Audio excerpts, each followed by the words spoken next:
Hello, good afternoon. My name is Jesse Galvan, and we are going to discuss the 14 legal duties of coaches and athletic administrators. Objective: all new coaches and staff will be properly trained and well versed in the 14 legal duties of coaches and athletic administrators. Today's agenda: we are going to discuss planning, supervision, selection, and training of coaches, proper technique instruction, warnings, safe playing environments, protective athletic equipment, evaluation of conditions and internal and initial preparation to participate, evaluation of injury and capacities affecting continuing participation, matching athletes immediate medical assistance, emergency medical response plan, safe transportation, and full accurate disclosure. Number one, planning. It is the coach's responsibility to plan. So, as a coach, we need to ensure that we are first and foremost, planning ahead.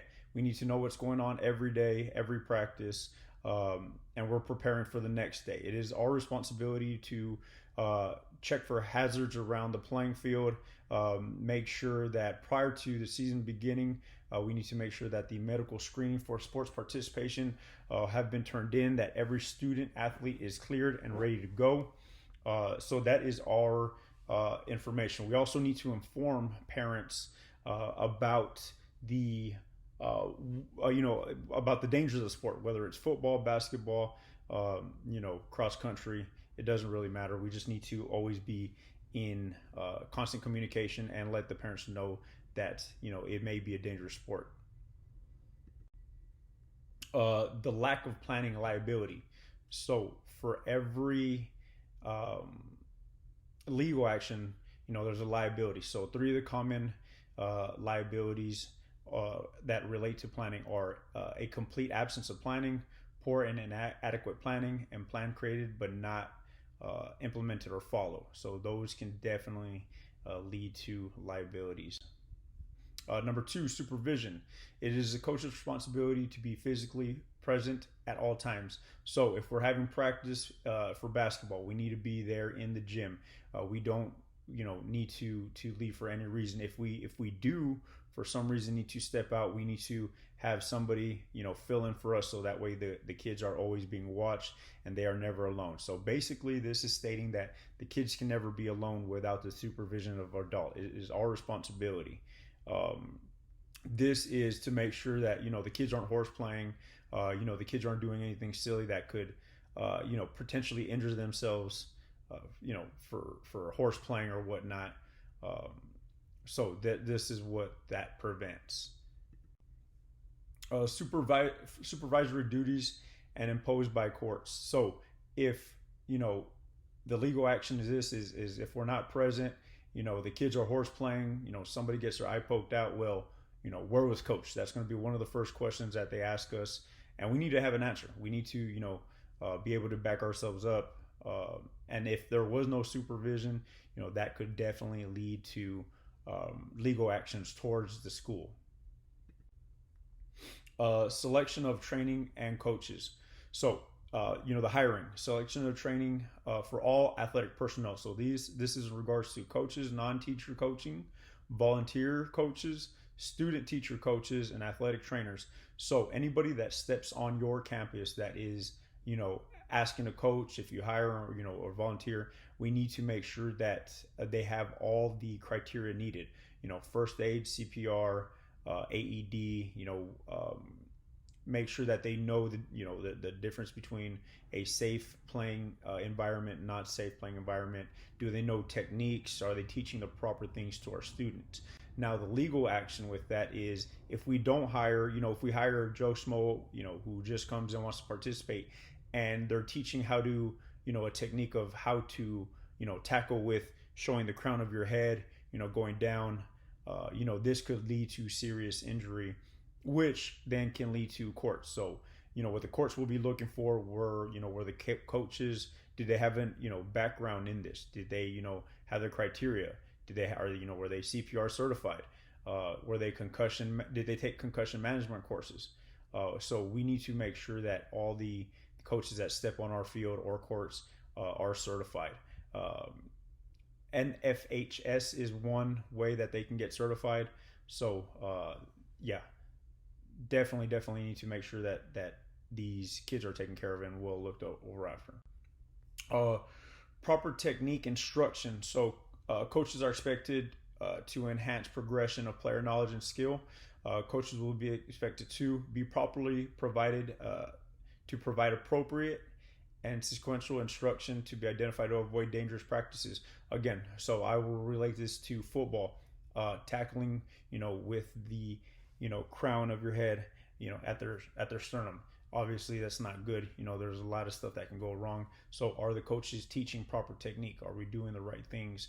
Are we demonstrating proper technique? With the legal action,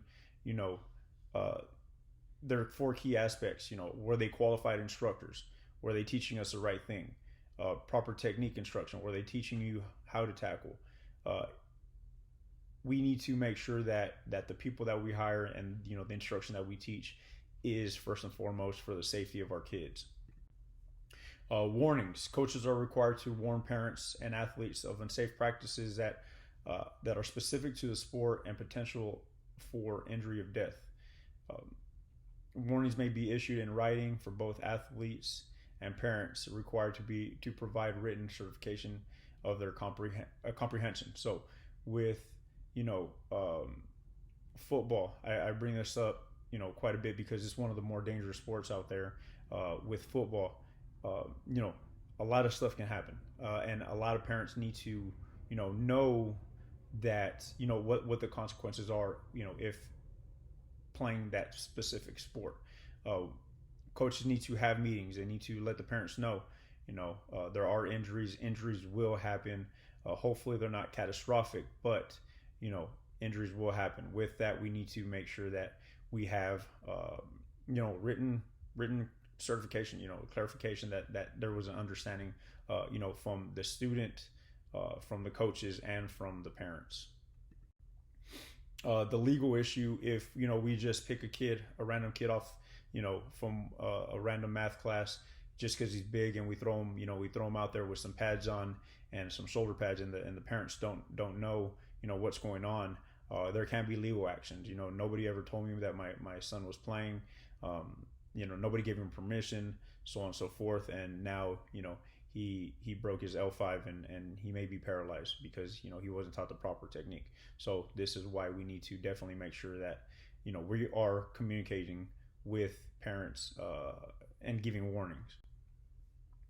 Safe and playing environment. Coaches are trained professionals who have a higher level of knowledge and skill that allows us to identify foreseeable cause of injury seen as defective equipment and hazard environment. So if we come to what this is saying is if we show up to a soccer field and we see a lot of divots, a lot of holes, it's just unsafe. It's our responsibility to make that call whether we are going to play there or not. If we find it unsafe, somebody can break an ankle, sprain an ankle easily because the field is uneven. That's our call, and we need to be responsible for that.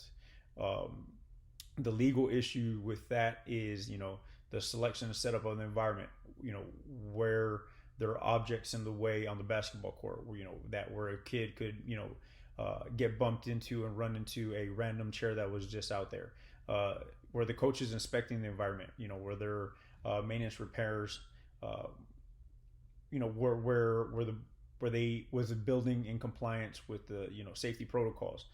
So we need to make sure that, to cover ourselves on the legal side, it is our coaches, it is our responsibility to ensure that that they're playing in a safe environment at all times. Protective athletic equipment. Coaches and athletic administrators must. We need to make sure that all the equipment is up to date. We don't want to give a student some shoulder pads that is outdated, out of warranty, that that could easily bust open when they get hit. We need to make sure that everything's up to date, that it is age appropriate, the equipment fits, and fit the NOCSAE protocol, the standards.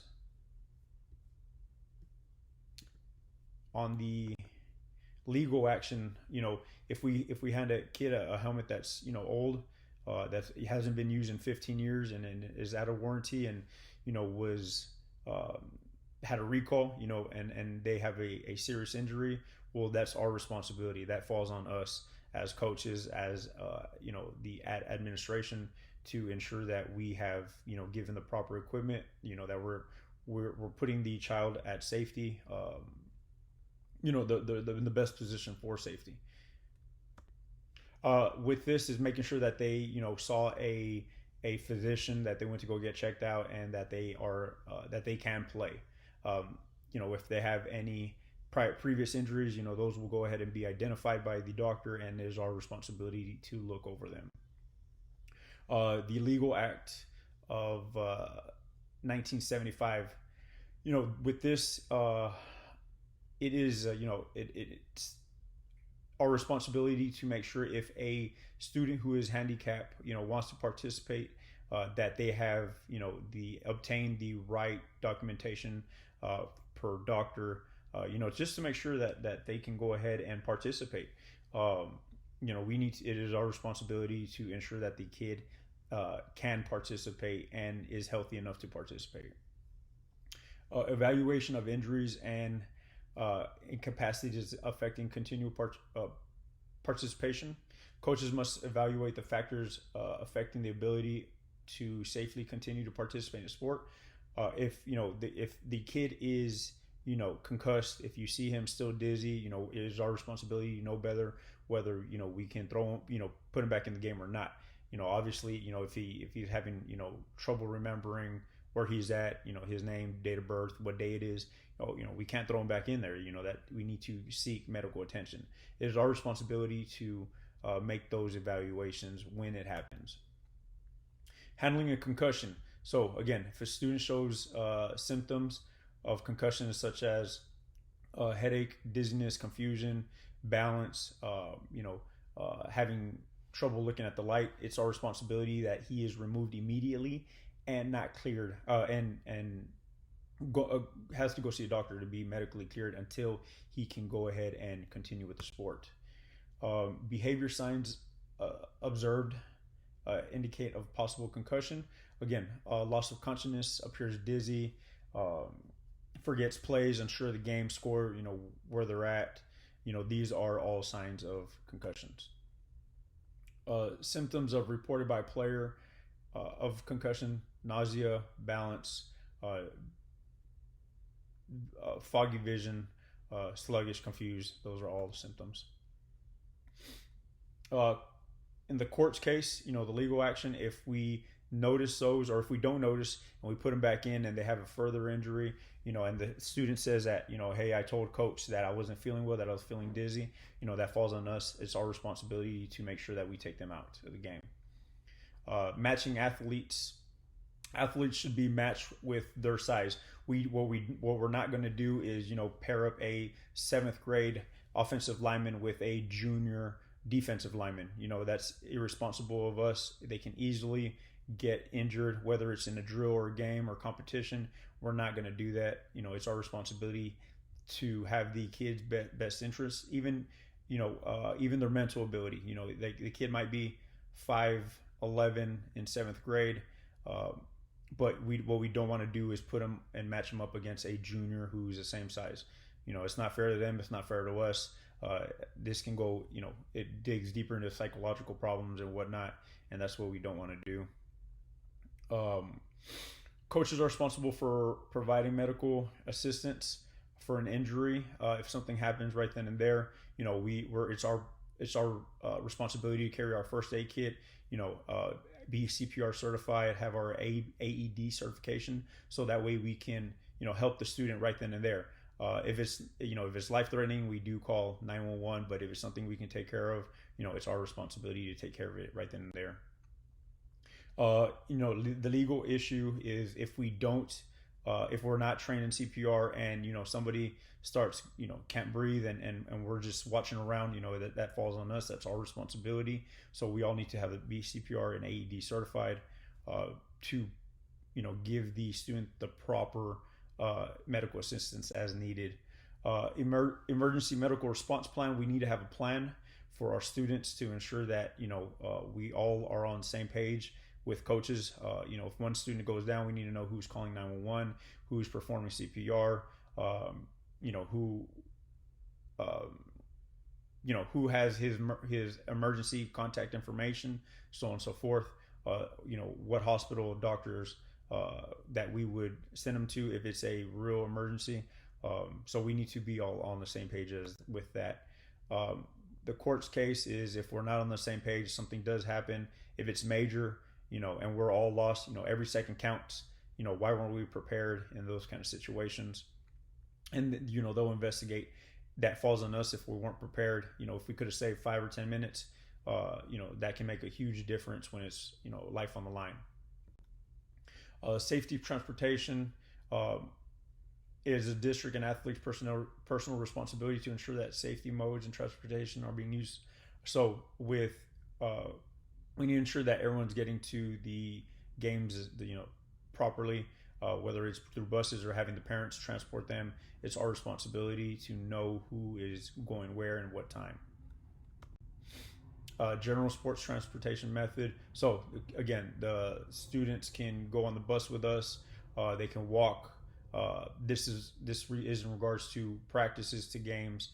What we don't encourage is students taking other students. They can ride with the coaches as long as we have the proper, if we're driving the school vehicle with the proper license.